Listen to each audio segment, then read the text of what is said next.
Parece que o suído, a graña, o que non digo suído, está de moda, que se non den iniciativas. Digo, nosotros desde el colectivo Suido estamos intentando un poco aglutinar a todas las parroquias. Tienes por Penensesca, tienes Penensesca. Cuidado, dicía de Sexta, como os da graña. A xente e nada, non sei por que Sexta que sai. ¿Qué pasa? Lo hemos comentado muchas veces. El propio río É unha barrera. es una barrera, pero la barrera está más acentuada ahora que hace 50 años. Ti crees? Sí, porque antes la gente, tanto del Suido y de Educar, no se conocía. Necesitaban sobre todo. Exactamente. Y ahora no sé, parece que no nos necesitamos, pero nos necesitamos más que No, nunca. porque ahora tenemos un coche más chapo. Sí, pero yo, por ejemplo, mucha gente de aquí no conoce nada del Suido.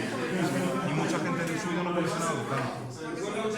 Interesante, hai que volver a repetir esto nas outras parroquias e nos outros lugares, porque como aquí ahora no lugar galego, sin toponimia e sin o monte da familia ou alcuna, te moves.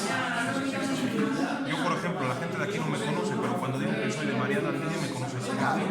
Claro, dicen, eu cando encargo unha lavadora ahora por mi nome, a lavadora é un particular, solamente leva su nome do que é originario, non o nome do pai, meu pai era de fora, entón, quando o alcune, o filho me esperando para carracha, para que me chequen as cousas, se non me chegan. Yo me muevo con María de Almeida, si no, no me conoce. Felicitarte, ahora vou estar con Lino, felicitarte, e depois xa te podes mirar por Facebook, por redes, vale, e vemos, vale.